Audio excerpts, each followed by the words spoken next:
On a bleak, windswept afternoon, Victor Grayson, a billionaire renowned for his razor-sharp intellect and icy demeanor, idled at a traffic light in his gleaming Rolls-Royce. The city skyline, pierced by the towering spires of his corporate empire, shimmered faintly under a gray veil of clouds. At 47, Victor had clawed his way from nothing to become a titan of industry, his name a whispered legend in boardrooms nationwide. His wealth was staggering: private jets, a palatial estate on the city's edge, a fleet of luxury cars, but his life was a fortress of solitude. No family, no confidants, just the relentless pursuit of power and profit. Emotions, he often mused, were a luxury for the weak. That day, fresh from sealing a multi-million-dollar deal, Victor was riding the high of another triumph. The world bent to his will, as it always had. Yet, as the holiday season crept closer, twinkling lights flickering to life across the city, an unfamiliar unease gnawed at him, a hollow space he couldn't name. His car purred at the intersection, the hum of the engine a steady heartbeat, when a small voice sliced through his reverie. "Please, sir, buy my drawing. I'm so hungry." Victor's gaze flicked to the side. There, on the curb, stood a scruffy boy, no more than 8, bundled in a threadbare coat too big for his slight frame. His cheeks were sunken, his eyes wide and shadowed with hunger. In his trembling hand, he clutched a crumpled sheet of paper. Victor's instinct was to ignore him. He'd seen countless beggars before, pathetic souls with outstretched hands, their sob stories a blur of predictability. To him, they were failures, burdens he had no time for. But something in the boy's gaze, raw, unyielding, pinned him in place. With a sigh, Victor lowered his window. "Let me see it," he said, his tone clipped, betraying the indifference he wore like armor. The boy shuffled forward, hesitant, and extended the paper. Victor took it, expecting a childish scribble, stick figures, or smudge nonsense. What he saw stole the breath from his lungs. It wasn't just a drawing. It was his mansion. The sprawling estate he called home, rendered in crude pencil strokes yet startlingly precise, the sweeping gardens, the arched windows, the elegant fountain at its heart. Every detail was there, captured by a child who shouldn't have known it existed. But that wasn't all. In the foreground stood 2 figures, a tall man in a dark suit, unmistakably Victor, and beside him, a small boy holding his hand. Victor's pulse quickened. His hands, usually steady as steel, trembled as he traced the lines. How could this be? Who was this child?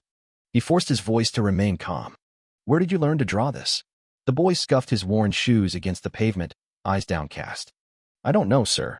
It's just something I see in my head sometimes. My mom said I had a good imagination." "Your mother?" Victor pressed. "She died last year," the boy murmured, his voice barely a whisper. "I don't have anyone now.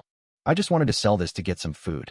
A pang, sharp and unfamiliar, struck Victor's chest. Pity? No, something deeper, a thread tugging at a part of him he'd long buried. He should have dismissed the boy, driven off, and left the oddity behind. Instead, he reached for his wallet, pulling out a crisp $100 bill. "Take this. It's enough for a meal."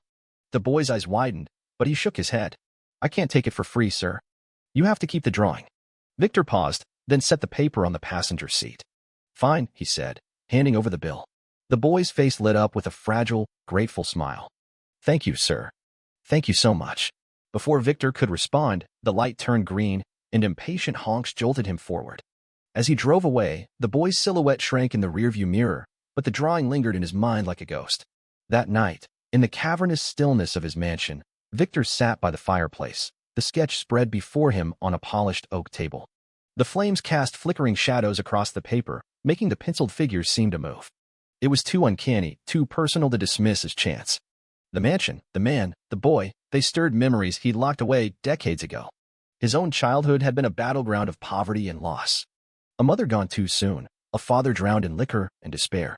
Victor had fought to escape that life, building an empire to bury the pain. Yet this drawing dragged him back, unearthing a past he'd sworn to forget. Days bled into weeks, and the boy's sketch became an obsession. Victor's focus wavered, his empire faltered. Colleagues whispered about his distraction, his uncharacteristic agitation. He stopped attending meetings, haunted by questions he couldn't answer. Who was that boy? How did he know? Finding him again in a sprawling city felt impossible, until one crisp afternoon, as Victor left his downtown office, he saw him. The same ragged figure, standing at the same corner. Victor didn't hesitate. He pulled over and approached, kneeling to meet the boy's gaze. "You," he said, voice low. "I need to talk to you." The boy looked up, startled but unafraid. "Is everything okay, sir?" "That drawing," Victor said, his breath uneven. "How did you know about the mansion?" "The man?" "Me." I didn't know, sir, the boy replied, brow furrowing. I told you, it's just something I see. I don't know why. Victor's heart thudded. There had to be more. What's your name? The boy hesitated. Noah, he said softly. Noah, Victor echoed, the name settling like a weight. Do you have anywhere to go? Any family? Noah shook his head. No, sir. It's just me.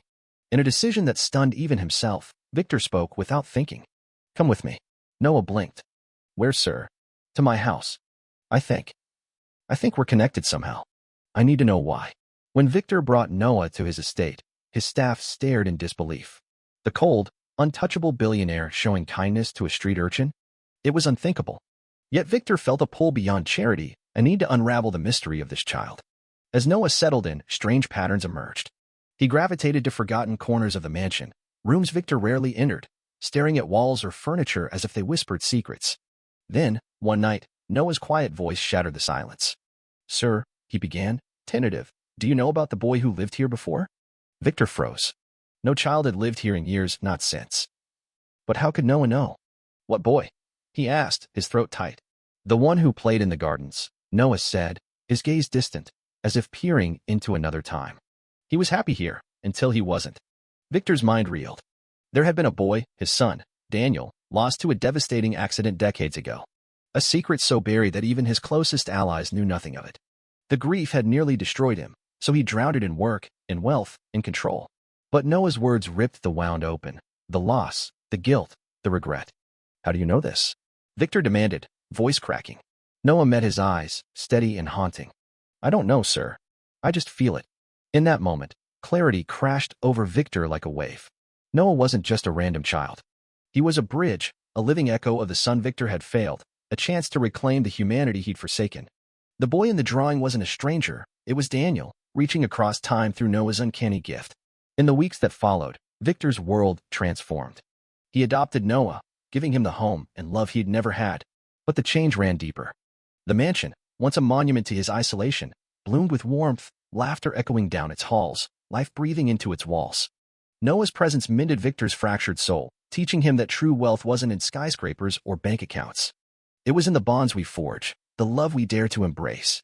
The past, though scarred, had woven itself into the present, offering redemption Victor never thought possible.